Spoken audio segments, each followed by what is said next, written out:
I was only 10 years old when my mama whispered in my ear, "Don't breathe. Don't make a sound." That was the last night I ever saw my family alive. And even now, 80 years later, I still wake up in the dark, hearing the boots, the shouts, the screams. My name is Miriam Weiss. I'm from Krakow, Poland.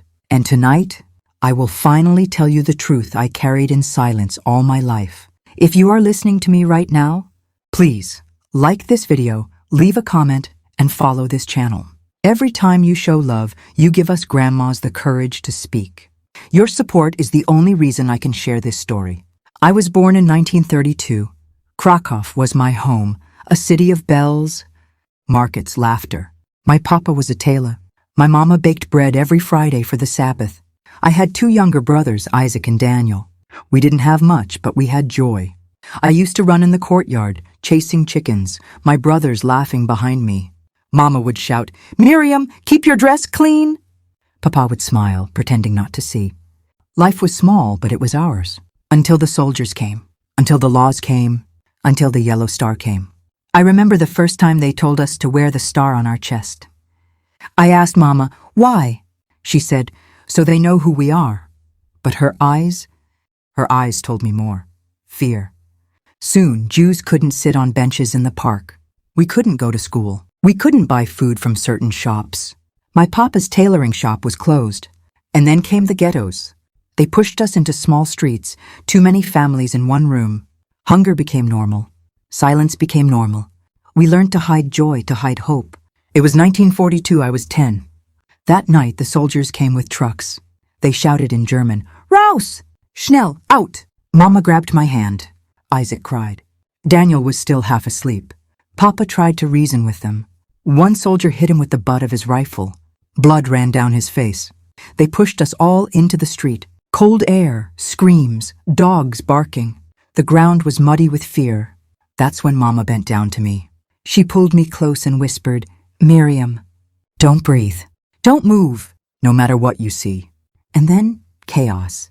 The soldiers started separating people, old to one side, young to another. I clung to Mama's skirt, but a soldier pulled me away. She screamed my name. That was the last time I ever touched her hand.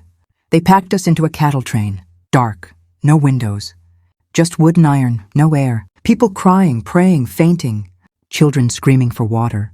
I held Isaac and Daniel close. I promised Mama I would protect them. But what can a 10-year-old do in hell? Hours, maybe days. I don't know how long we traveled. The stench. The silence when voices stopped. When the doors finally opened. I saw the sign, Arbeit macht frei. I didn't know then what it meant. I only knew we were not free. They marched us into Auschwitz. Soldiers shouting. Dogs barking. Smoke rising in the distance. An officer pointed left and right. Old, weak mothers with babies, one way. Young and strong, another. My brothers were small. Daniel was only 6. A soldier grabbed him, shoved him toward the left. Isaac screamed, tried to follow, but they pushed him back. I never saw Daniel again. That night, Isaac and I slept on cold boards in a barrack with hundreds of children. Some cried until their voices broke. Others stared blankly at the ceiling, already gone inside. Every day after that was hunger, work, fear, and smoke. Always the smoke. We asked each other, "What is burning?" Nobody dared answer. I learned to be invisible. I learned to keep my head down, to steal a potato skin when I could, to whisper prayers at night without moving my lips. Isaac tried to protect me. He gave me his bread when he was starving. One winter morning, they took him away to another work camp. He kissed my forehead and said, "Stay alive, Miriam." For both of us. I never saw him again. I was just a child, but I grew old in those years. My hair turned thin. My body shrank. But my heart refused to die. January 1945. I remember the sound of planes, the thunder of guns, and then silence. The soldiers were gone. The gates opened. The Russians came. They said we were free. Free?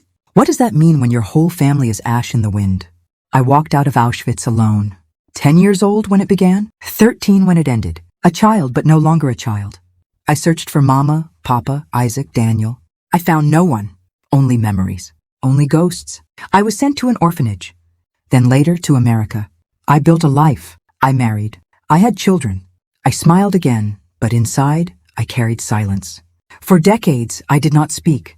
People didn't want to hear. Some even said it never happened. Imagine the world telling you your pain is a lie. But now I am 89 years old. My grandchildren begged me, "Tell us, Grandma. Tell us what happened." So here I am, speaking, breaking silence.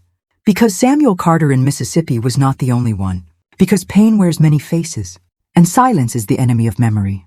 If you are listening to me, promise me you will not forget. Promise me you will tell the names. Promise me you will keep the memory alive, because the world forgets too easily. And when we forget, it happens again. Do you believe the world has learned enough? Or are we repeating the same mistakes? And tell me, what story of survival or injustice has your family carried in silence? Thanks for hearing my pain. Your answers, your love, your comments. That is what gives us strength. Please like this video, follow and subscribe to this channel, and share it with someone who needs to hear it. I am Miriam Weiss. I was 10 years old in Krakow, Poland, and I survived. But I will never forget.